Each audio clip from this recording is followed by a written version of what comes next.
اللہ تعالیٰ نے ارشاد فرمایا قل، اے حبیب آپ فرما دیں، لا اسألکم علیہ اجرا، جو کچھ بھی میں نے تمہیں دیا ہے اس پر میں تم سے کسی بھی اجر کا سوال نہیں کرتا، الا المودۃ فی القربى، مگر یہ کہ قربا کی مودت، جو کچھ بھی اللہ صلی اللہ علیہ وسلم نے امت کو دیا تبلیغ رسالت کی شکل میں، اور اس کے بدلے میں میرے آقا پر جس طرح کا آگے ان کا برتاؤ ہوا، فرمایا اس ساری کوشش پر، محنت پر میں تم سے کسی بھی اجر کا سوال نہیں کرتا، اگر کچھ کرنا ہے اور اس کے بدلے میں کچھ دینا ہے تو قربا کی مودت دو۔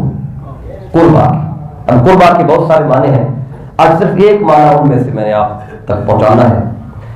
اگر لفظ قربا کو دیکھیں تو عربی گرامر میں یہ واحد مؤنث غیب کا صیغہ ہے، واحد مؤنث غیب۔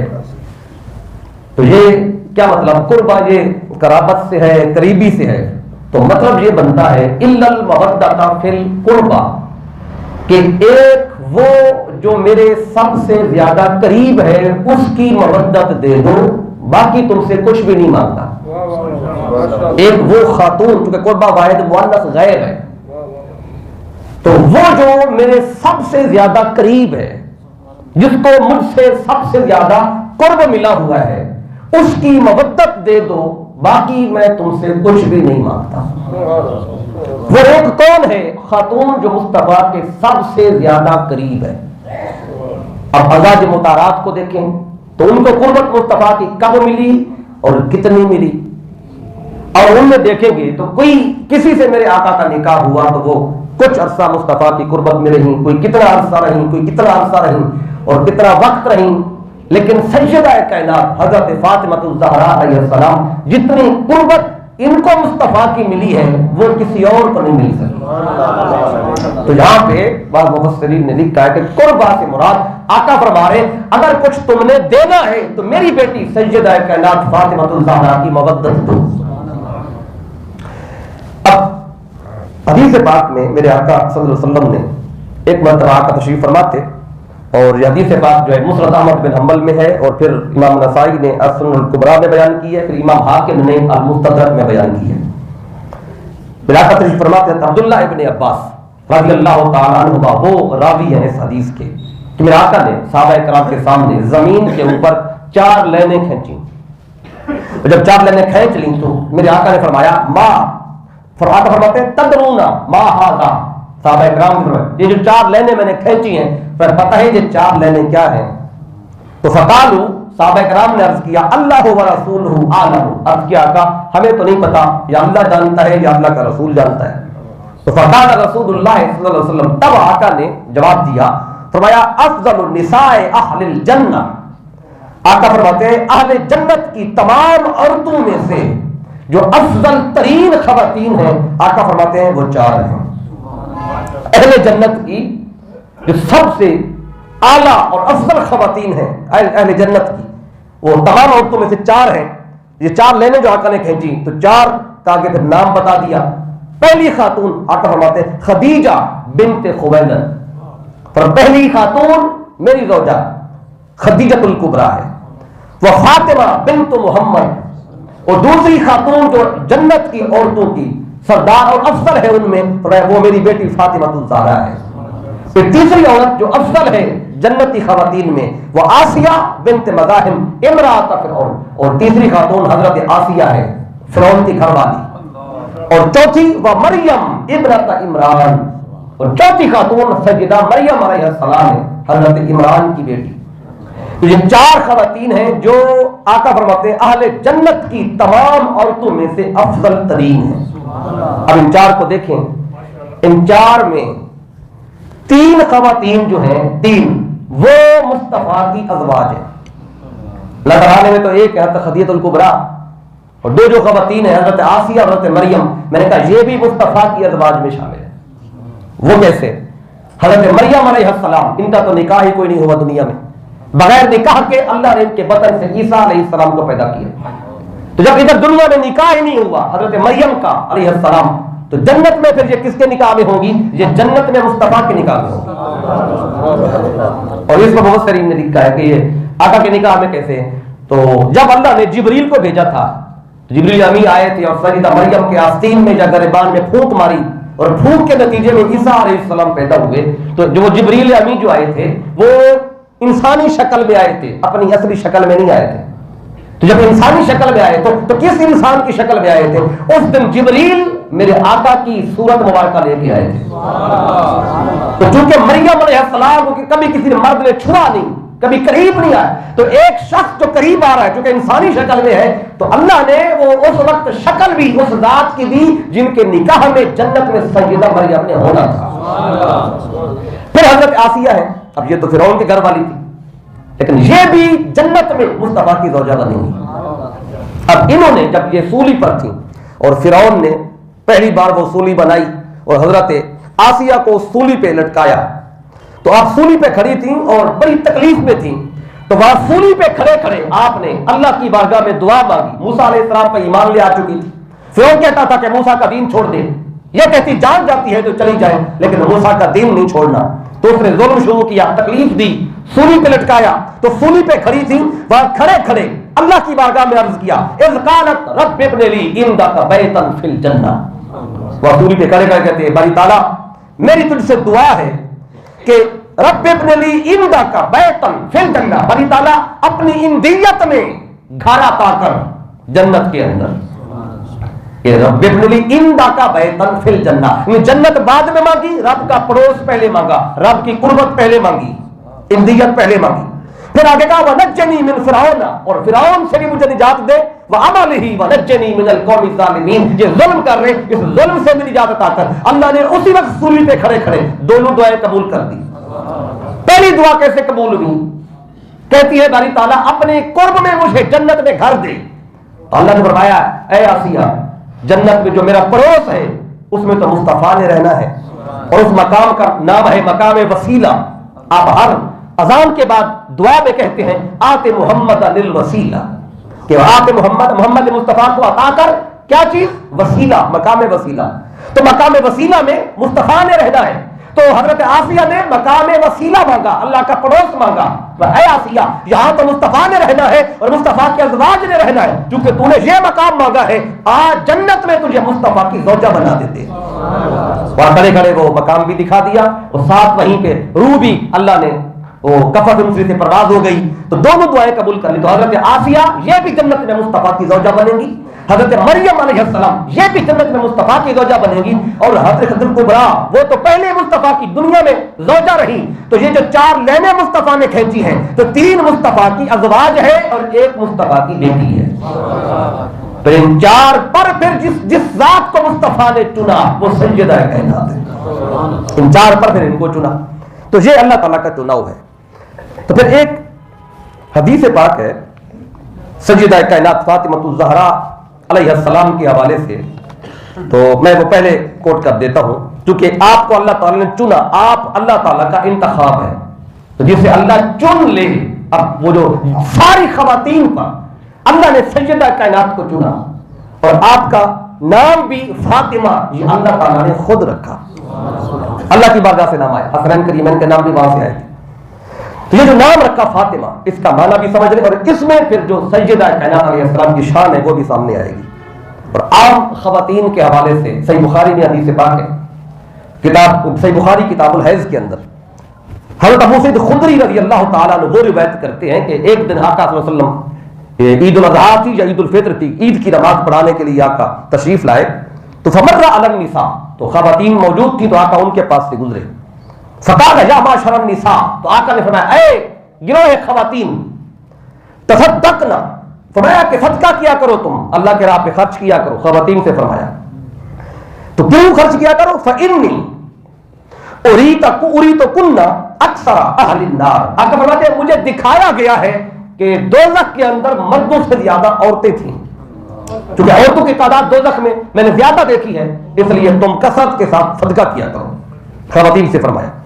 تو فقلنا وبما یا رسول اللہ، تو خواتین نے عرض کیا آقا یہ اس کی وجہ کیا ہے کہ دوزخ میں عورتیں زیادہ ہیں، اس کی کیا وجہ ہے؟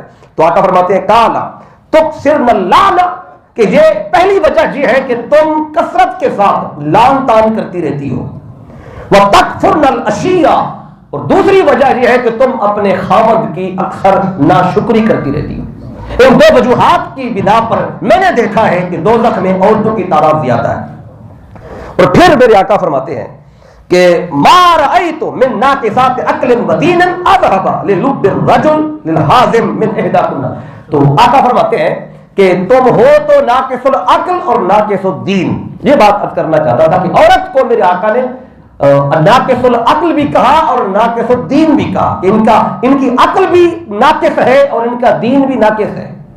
ہر عورت کی عقل ناقص ہے، ہر عورت کا دین ناقص ہے۔ آج دیکھنا ہے کیا سیدہ کائنات کا دین بھی اس میں نقص ہے یا نہیں ہے، یا ناقص العقل میں آپ بھی آتی ہیں کہ نہیں آتی۔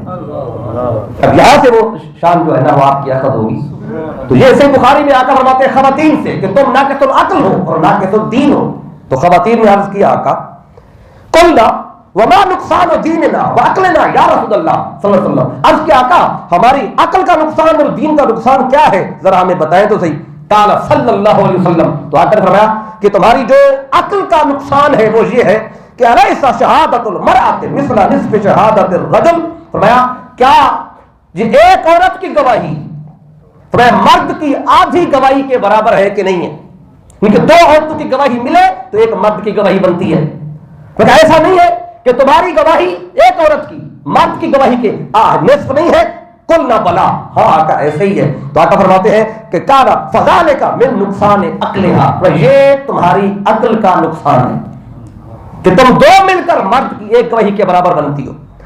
پھر میرا آقا فرماتے ہیں الیس اذا عادت لم تصلی ولم تصم، تمہیں کیا ایسا نہیں ہے کہ جب تم حیض کی حالت میں ہوتی ہو تو اس وقت نہ تم نماز پڑھ سکتی ہو نہ تم روزہ رکھ سکتی ہو، کل نہ بلا، آتا ایسا ہی ہے، حالت حیض میں نہ ہم نماز کی طرف جا سکتی ہیں نہ روزہ رکھ سکتی ہیں۔ قال صلی اللہ علیہ وسلم فذالک من نقصان دینہا، یہ تمہارے دین کا نقصان ہے۔ اب یار جب ان سے آقا نے فرما دیا، اب خواتین سے آقا نے یہ اوورال بات کی، اب سوال پیدا ہوگا کیا سیدہ کائنات کے بھی دین میں نقص ہے، عقل میں نقص ہے کہ نہیں؟ ان کی بات جب کی تو اس وقت میرے آقا نے اس راز سے پردہ ہٹایا، اور یہ تاریخ بغداد میں، کنز الاموال میں، اور پھر فتاوی رضویہ کی جلد نمبر 30 میں یہ حدیث پاک موجود ہے۔ میرے آقا فرماتے ہیں کہ ابنتی فاطمہ، تو یہ جو میری بیٹی فاطمہ ہے، حورا آدمیہ، آقا فرماتے ہیں یہ انسانوں میں جنت کی حور ہے۔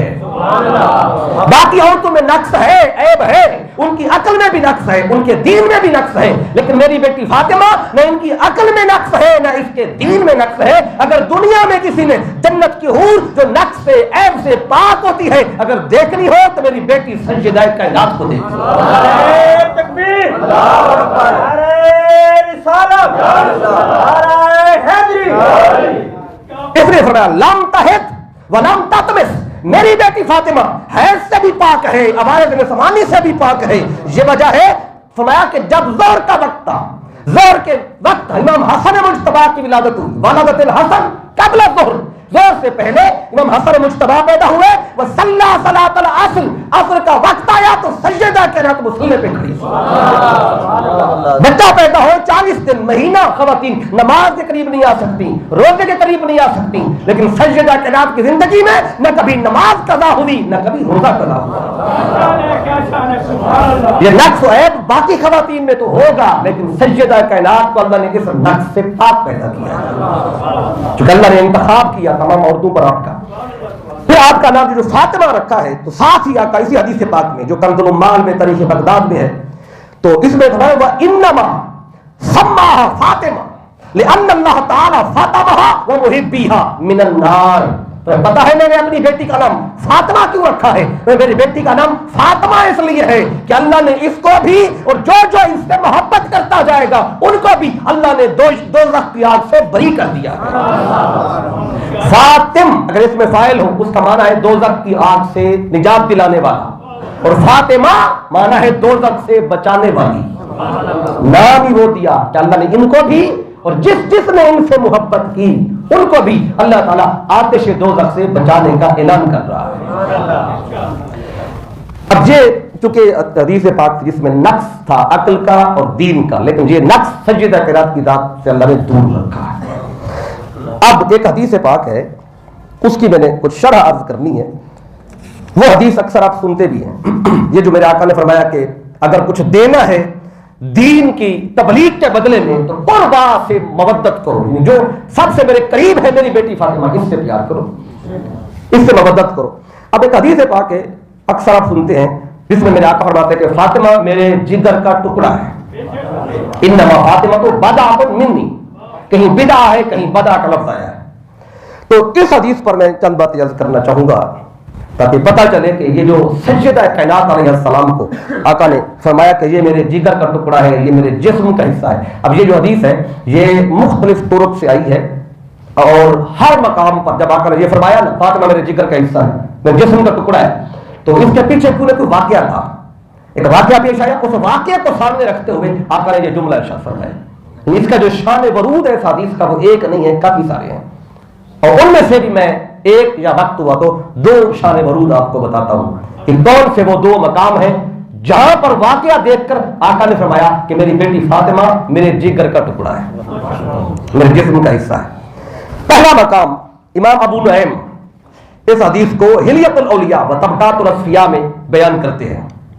حضرت انس بن مالک رضی اللہ تعالی عنہ اس حدیث کو روایت کرتے ہیں.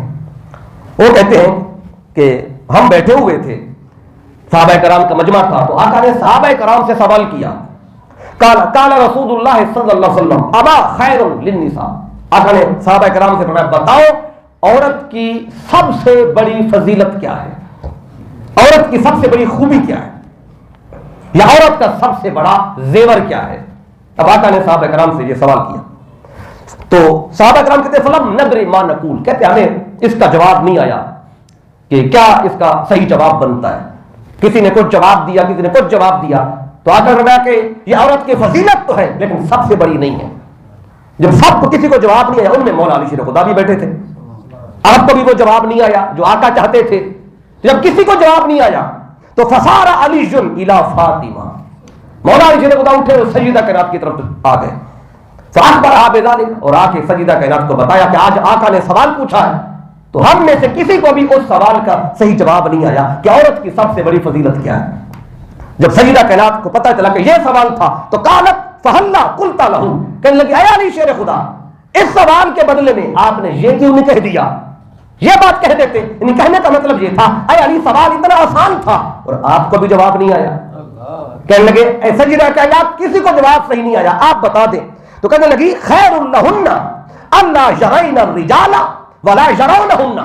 سیدہ کائنات فرماتی ہے عورت کی سب سے بڑی خوبی یہ ہے کہ وہ عورت کسی غیر مرد کو نہ دیکھے اور کوئی غیر مرد اس عورت کو نہ دیکھے.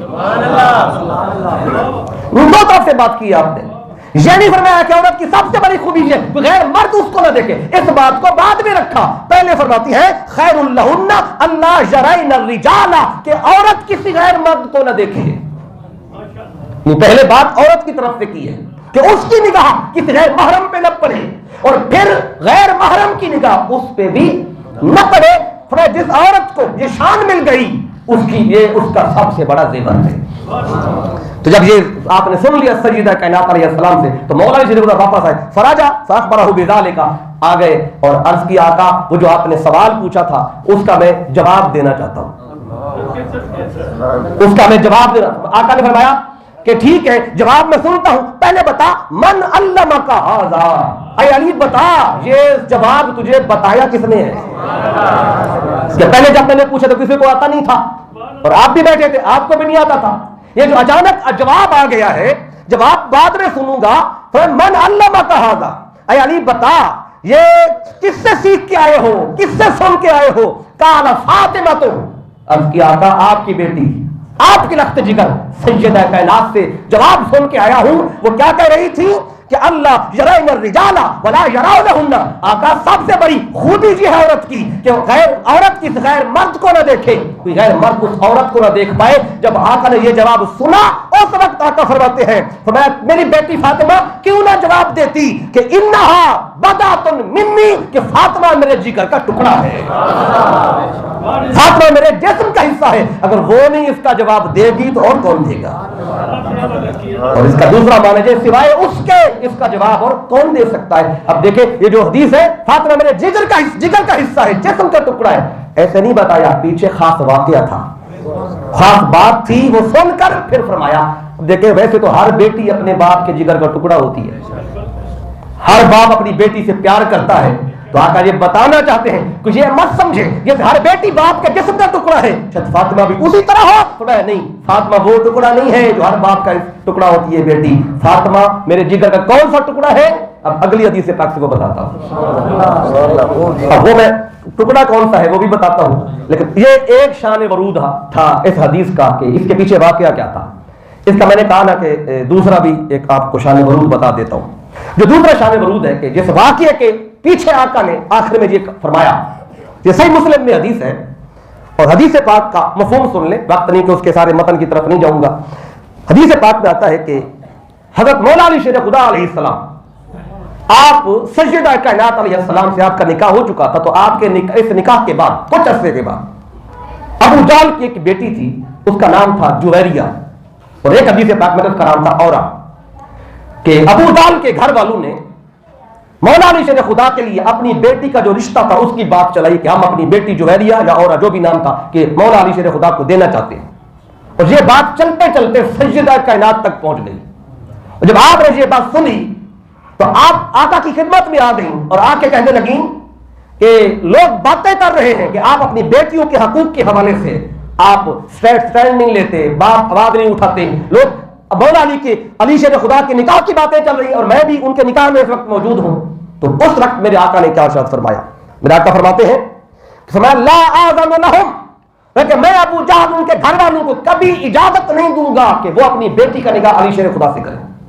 ثم لا آذن لہم، ثم لا آذن لہم، 3 بار فرمایا میں کبھی اجازت نہیں دوں گا، کبھی اجازت نہیں دوں گا، یہ 3 دفعہ فرما کر پھر آقا فرماتے ہیں الا ان یحب ابن ابی طالب ان یطلق ابنتی وینکح ابنتہ، آقا فرماتے ہیں ہاں اگر یہ ابو طالب کا بیٹا یعنی علی شیر خدا علیہ السلام اگر یہ ان کی بیٹی سے نکاح کرنا چاہے تو پہلے میری بیٹی کو طلاق دے گا، پھر ان کی بیٹی سے نکاح کرے گا، جب تک میری بیٹی فاطمہ اس کے نکاح میں ہے میں کبھی اجازت نہیں دوں گا کہ ان کی بیٹی سے نکاح کرے۔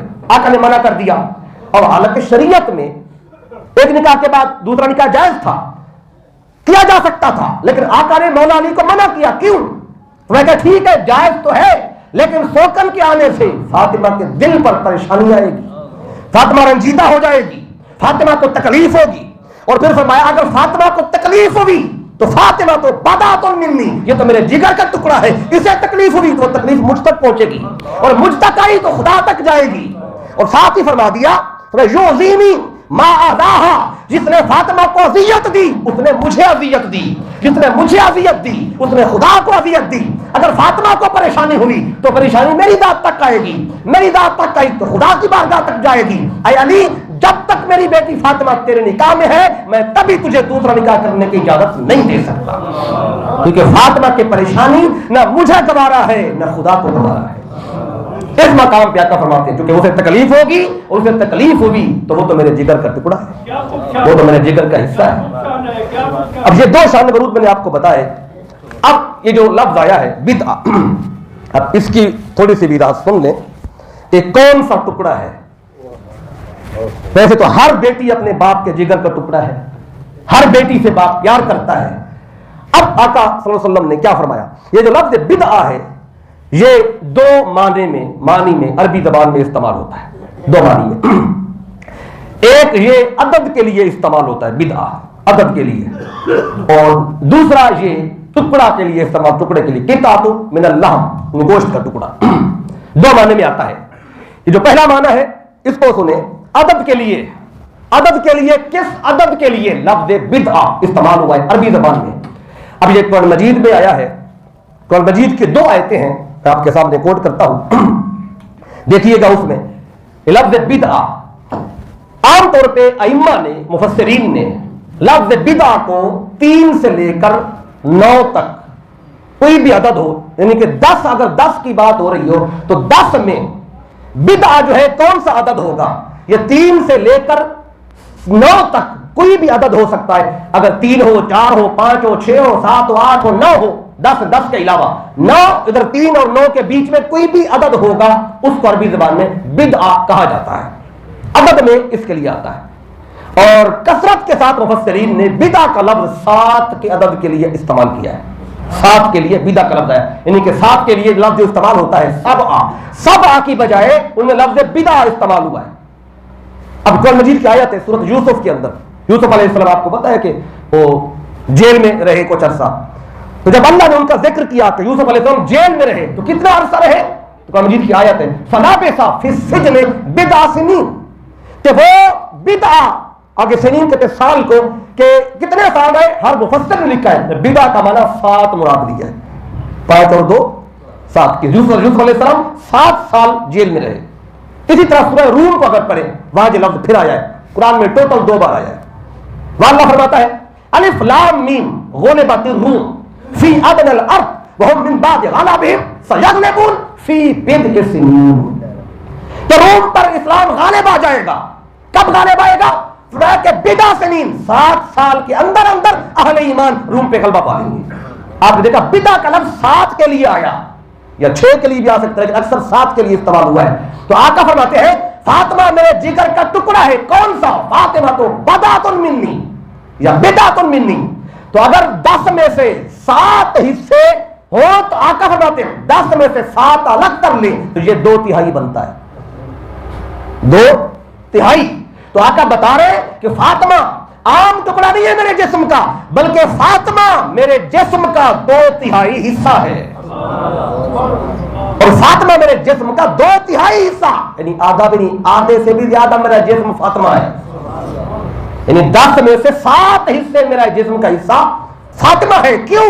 یہی وہ فاطمہ ہے جس سے میری ساری نسل چلے گی، یہی فاطمہ ہے جس سے میرے آگے سارا نظام چلتا ہے. تو یہ عام ٹکڑا نہیں ہے، یہ مت سمجھے کوئی عام ٹکڑا جیسے کسی باپ کے جسم کا ٹکڑا ہوتی ہے بیٹی، نہیں، یہ وہ ٹکڑا ہے جو جسم کا 7 حصے بنتے ہیں.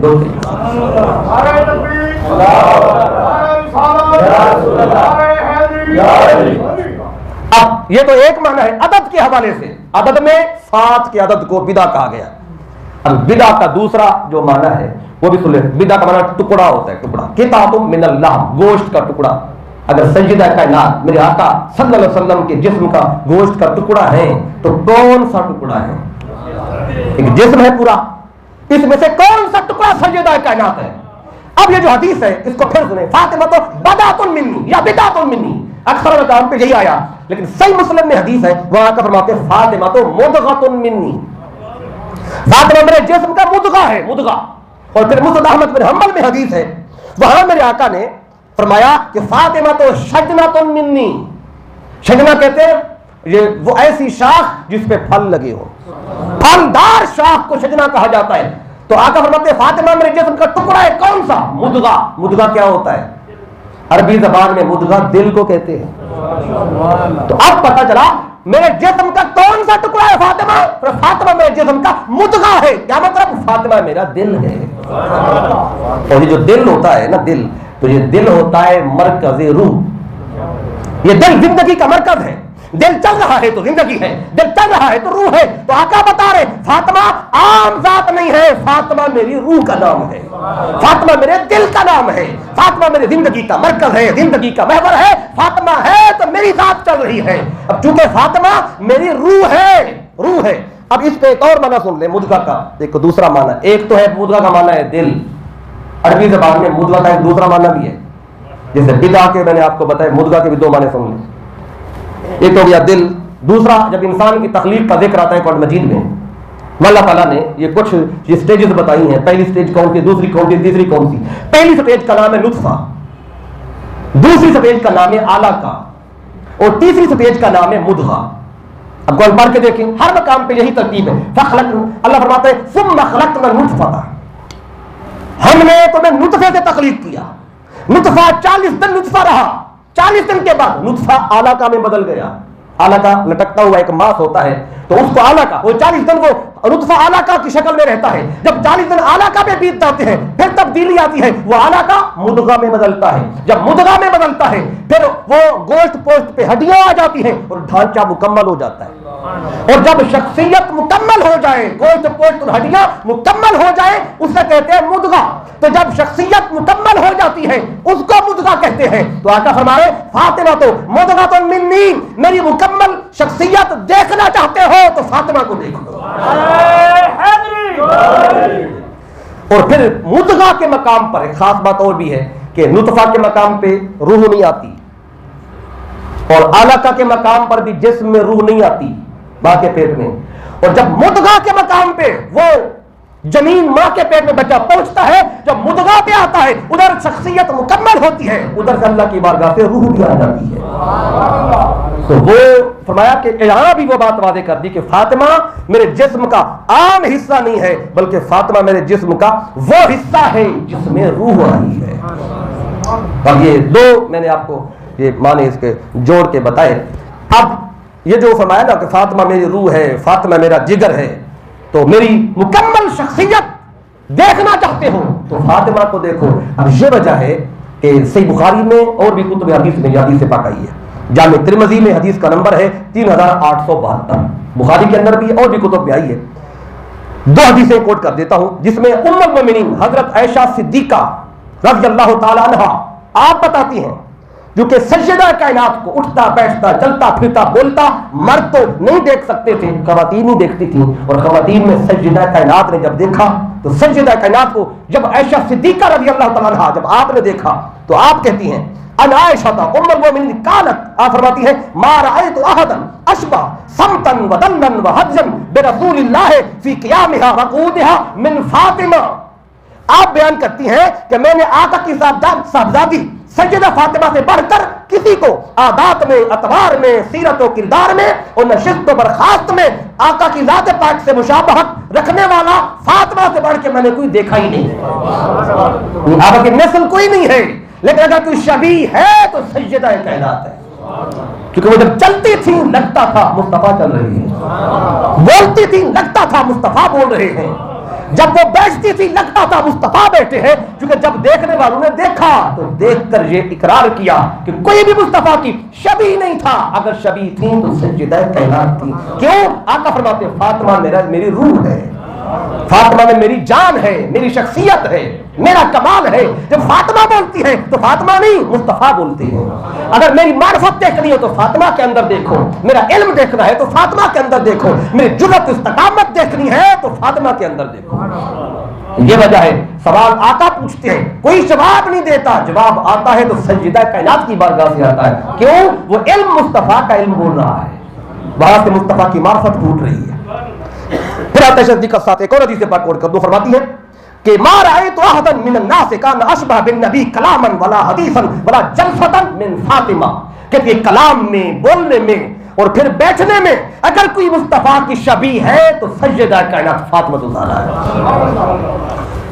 تب یہ وہ جو حدیث کی فاطمہ تو بدعۃ منی، کہ فاطمہ میرے جگر کا حصہ ہے، میرے جسم کا حصہ ہے، میرے جسم کا ٹکڑا ہے، تو میں نے چاہ کے اس حوالے سے پھر اس کا نتیجہ کیا آیا تو وہ بھی میرے آقا نے بتا دیا کہ اگر کوئی شبیہ ہے میری تو میں کوئی اور نہیں، میری بیٹی فاطمہ ہے۔ اب سیدہ کائنات علیہ السلام مضمون چونکہ بہت وسیع ہے، اس حوالے سے اب میں صرف ایک یا دو روایتیں جتنا ٹائم ہے میرے پاس میں جسٹ کوٹ کرتا ہوں، تو تاکہ سیدہ کائنات علیہ السلام کی زندگی سے ہمیں کوئی نہ کوئی اسوہ اور سیرت اور کوئی پیغام ملے۔ ایک تو وہ مشہور حدیث تسبیحات فاطمہ والی، اس کو میں چھوڑ رہا ہوں، اس میں جو آپ کی ذات کی توسل سے ہمیں وظیفہ ملا وہ اس پر نہیں، ایک اور حدیث پاک کی طرف چلتا ہوں، ایسا وظیفہ جو پہلے آپ نے نہیں سنا، وہ وظیفہ بتا دیتا ہوں۔ تسبیحات فاطمہ والے حدیث پاک میں نے وہ شروع کی تو اس کے بیان کرتے ہوئے وقت پورا ہو جائے گا، اور وہ حدیث پاک ایک مفہوم آپ کے ذہن میں آلریڈی موجود ہے، تو میں اس سے ہٹ کے ایک بات عرض کرنا چاہتا ہوں۔ سیدہ کائنات فاطمہ الزہرا علیہ السلام، اور یہ حدیث پاک جو ہے امام جلال الدین سیوطی نے مسند فاطمہ الزہرا کتاب مرتب کی حدیث کی، وہ جتنی بھی مرویات سیدہ کائنات ان کو جمع کیا ہے اور اس میں یہ حدیث پاک لائے ہیں، بڑی خاص حدیث پاک ہے۔ اس میں میرے آقا صلی اللہ علیہ وسلم نے وظیفہ بتایا ہے، آج کے دور کے لیے بڑی خاص بات، کیونکہ یہ ہر طرف تنگی کا دور ہے، مشکل دور ہے، معاشی طور پہ تنگی ہے، پریشانی ہے، تو معیشت کے حوالے سے ملک پریشان ہے، ہر بندہ پریشان ہے، تو معاشی حوالے سے تنگی جو ہے وہ ختم کرنی ہو اور ملک کی اور انسانیت کی بھوک کو مٹانا ہو تو کیا کرے؟ آج سیدہ کائنات کی زندگی سے یہ مسئلہ بھی سمجھ لیتے ہیں۔ اب جلال الدین سیوطی کہتے ہیں کہ ان فاطمہ انہا دخلت علی رسول اللہ، کہ آقا صلی اللہ علیہ وسلم تشریف فرما تھے کہ سیدہ کائنات تشریف لائیں، فقالت یا رسول اللہ، اور آ کے عرض کیا یا رسول اللہ صلی اللہ علیہ وسلم هذه الملائکۃ تعابها التحلیل والتسبیح والتحمید، عرض کیا آقا یہ جو فرشتے ہیں ان کی جو غذا ہے، جن کا جو کھانا ہے وہ تسبیح پڑھنا ہے، اللہ کا ذکر کرنا ہے اور اللہ کی حمد کرنا ہے، اور یہ حمد اللہ کی کرتے رہتے ہیں اور فرشتوں کو بھوک کوئی نہیں لگتی، یہ فرشتوں کی غذا ہے، اللہ کی تسبیح، اللہ کی حمد۔ تو عرض کیا آقا تسبیح جو فرشتے کرتے ہیں، تو یہ تسبیح حمد اللہ اللہ کرنا، اب کیا کہا ہم بھی یہ کرتی ہیں لیکن اس سے ہماری بھوک نہیں مٹتی، کیونکہ فرشتوں کی غذا تو یہی ہے تسبیح، لیکن ہم یہ تسبیح پڑھتی ہے لیکن ہماری بھوک جو ہے وہ اس سے ختم نہیں ہوتی۔ تو سوال کیا فما طعامنا، آقا ذرا بتائیں ہماری غذا کیا ہے؟ بھوک ختم کرنی ہو آقا کیا کرے؟ فقر ہے، اور یہ فقر اختیاری تھا، امت کو درس دینا تھا اور امت کو پیغام دینا تھا۔ آقا گھر میں بھوک ہے، پریشانی ہے، معاشی تنگی ہے، فرشتوں کی غذا تو اللہ کی تسبیح ہے، ہماری غذا کیا ہے تاکہ ہماری بھوک ختم ہو۔ قبل اس کے آقا اپنی بیٹی سیدہ کائنات کو کوئی جواب دیتے اس سے پہلے میرے آقا نے اپنے گھر کا حال بتایا، اے میری بیٹی فاطمہ اگر تیرے گھر میں فاقہ ہے، فقر ہے، تنگی ہے، بھوک ہے تو یہ بھی سن لے۔ فرمایا قال صلی اللہ علیہ وآلہ وسلم والذی بعثنی بالحق، کہ اس ذات کی قسم جس نے مجھے حق کے ساتھ بھیجا ہے، مکتوب سا فی آل محمد نار منذ 30 یوما، فرمایا کہ اس ذات کی قسم جس نے مجھے حق کے ساتھ بھیجا ہے 30 دن ہو گئے مصطفیٰ کے گھر میں بھی آگ نہیں جلی، چولہا نہیں جلا، 30 دن ہو گئے ہمارے گھر میں بھی فاقے ہیں۔ اگر بیٹی فاطمہ اگر تیرے گھر میں فقر ہے، بھوک ہے، تو آل محمد مصطفیٰ کے ازواج کے گھر میں بھی 30 دن ہو گئے، 30 دن آگ نہیں جلی۔ آج ایمان سے بتا جتنا بھی بندہ یہ معاشی طور پہ پریشان ہو جائے، کبھی اتنے دن گزرتے ہیں کہ آگ نہ جلی ہو، آقا کے گھر میں 30 دن بیت گئے، آگ نہیں جلی۔ جب یہ فرما دیا تو یہ اپنے گھر کا حال بتا تاکہ تسلی ملے امت کو بھی اپنی بیٹی کے ذریعے۔ اب میرے آقا نے اگلا حل بھی بتایا، اے میری بیٹی فاطمہ علیہ السلام آج تجھے اس کا حل بھی دے دوں، اگر چاہتی ہو گھر کا فقر اور بھوک ختم ہو جائے تو کیا کرنا ہے؟ تو میرے آقا فرماتے ہیں کہ 30 دن ہو گئے ہمارے گھر میں تو آگ نہیں جلی، آقا فرماتے ہیں فَإِن شِئْتِ أَمَرْتُ لَكِ بِخَمْسَةِ أَعْرُضٍ، اگر تو چاہے تو میں تجھے 5 بکریاں دے دیتا ہوں، تو لے جا، تحفے میں دے دیتا ہوں اور اپنے گھر کا نظام ٹھیک کر لے۔ اپنے گھر میں 30 دن ہو گئے آگ نہیں جلی، لیکن بیٹی سے کیا فرمایا؟ اگر تو چاہے تو 5 بکریاں دے دوں اور اپنے گھر کا نظام بہتر کر لو۔ فَإِن شِئْتِ عَلَّمْتُكِ 5 كَلِمَاتٍ عَلَّمَنِيهِنَّ جِبْرِيلُ، اور اگر تو چاہے تو 5 بکریوں کی بجائے میں تجھے 5 کلمات بتا دیتا ہوں جو مجھے جبریل نے بتائے ہیں، وہ 5 کلمات پڑھتی رہے، وہ ختم ہو جائے گی، معاشی تنگی ختم ہو جائے گی۔ اب اہل بیت کے ہاں مال کی کوئی اس طرح کی خواہش تو تھی کوئی نہیں، اس میں ہمارے لیے ایک پیغام دینا تھا اور ہم تک ایک میسج پہنچانا تھا، تو سیدہ کائنات نے جا کے سوال کیا اور آقا فرماتے ہیں چاہے تو 5 بکریاں دے دوں، چاہے تو 5 کلمات سکھا دوں جو مجھے جبریل نے بتائے ہیں ابھی ابھی۔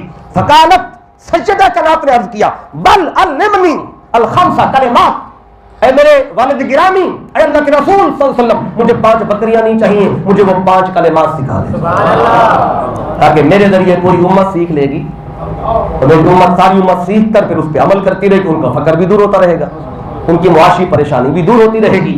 اب میرے آقا نے 5 کلمات سکھائے، ان کو دل کی تختی پہ ان کو لکھ لیں، یاد کر لیں۔ آئیے وہ 5 کلمات کیا ہے؟ آقا فرماتے ہیں تو پڑھا کر یا اول الاولین و یا آخر الآخرین و یا ذا القوۃ المتین و یا راحم المساکین و یا ارحم الراحمین، اور یہ 5 کلمات پڑھتی رہے، تیری بھوک مٹ جائے گی، تیری بھوک ختم ہو جائے گی۔ اب یہاں میرے آقا نے اپنی بیٹی کو وہ کلمات بتائے۔ اب اس حوالے سے آخری بات، ایک اور مقام پر سیدہ کائنات علیہ السلام جب آئی ہیں تو میرے آقا نے فقط کلمات نہیں بتائے بلکہ اللہ کی بارگاہ میں دعا کر کے اپنی بیٹی کی بھوک کو ہمیشہ کے لیے مٹا دیا، ہمیشہ کے لیے مٹا دیا. اب وہ بھی حدیث پاک ہے.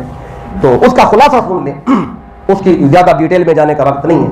حوالہ پہلے بتا دوں کہ کافی دوستوں کے لیے نئی بات ہوگی. آقا نے دعا مانگی اور اپنی بیٹی کی بھوک ہمیشہ کے لیے ختم کر دی.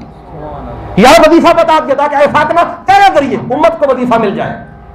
لیکن ایک اور مقام پہ جب یہ بات کی, دیکھا میرے آقا نے میری بیٹی کے چہرے پہ زردی ہے, خون ختم ہوتا جا رہا ہے, تو آقا نے دعا مانگی اور دعا کر کے ہمیشہ کے لیے بھوک کو بھی ختم کر دیا. اور حدیث سن لیں, اس کا خلاصہ سن لیں. یہ حوالہ پہلے آپ کو بتا دوں, یہ سیرت کی بڑی اہم کتاب ہے سبل الہدی والرشاد, اس کی جلد نمبر 11 میں حدیث پاک موجود ہے, اور امام طبرانی کے معجم الکبیر میں اور صحیح ابن حبان میں.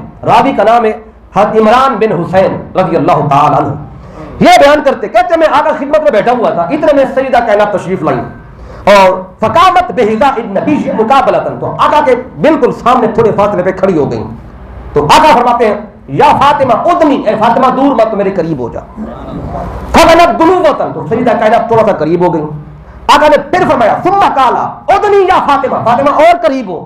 فاطمہ دنوۃ, آپ تھوڑا اور قریب ہو کے کھڑی ہوگی. آقا نے تیسری بار فرمایا یا فاطمہ ادنی, اے فاطمہ اور قریب ہو میرے.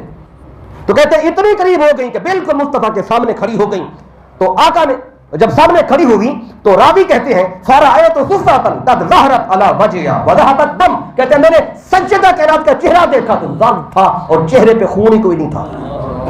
جب یہ حالت تھی تو میرے آقا نے سجدہ کائنات کے پیکر پہ اپنا ہاتھ رکھا, سر مبارک پہ ہاتھ رکھ کے آقا نے رب کی بارگاہ میں دعا مانگی, اللہم مشبع الجوع وقاضی الحاجہ ورافع الوداع.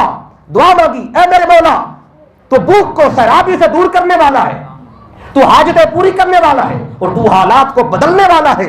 لا تجھے فاطمہ بنت محمد, میرے مولا میری دعا ہے فاطمہ بنت محمد کو کبھی بھوک نہ لگے. آقا نے جو دعا فرمائی, اور جب جو دعا ہوئی راوی کہتے ہیں فرأیت صفرۃ الجوع قد ذہب من وجہہا, کہتے ہیں میں نے آنکھوں سے دیکھا وہ چہرے پہ جو زردی تھی سجدہ کائنات کے بھوک کی وجہ سے وہ زردی ختم ہو گئی. وظہر الدم, اور چہرے پہ خون آ گیا.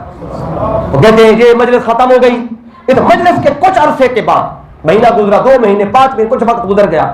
یہ صحابی کہتے ہیں کہ میں بعد میں سجدہ کائنات سے میں نے پوچھا, ثم سألتها بعد ذلك, میں نے سجدہ کائنات سے سوال کیا کہ بتائیں کہ اس دن کے بعد پھر کبھی آپ کو بھوک لگی کہ نہیں لگی. فقالت ما جاء بعد ذلك, کہتی ہے جس دن سے مصطفیٰ نے دعا کی اس دن کے بعد پھر کبھی مجھے بھوک لگی ہی نہیں ہے. آقا نے اپنی بیٹی کے لیے دعا بھی فرما دی اور ساتھ وظیفہ بھی بتا دیا. وظیفہ ہمارے لیے بتایا.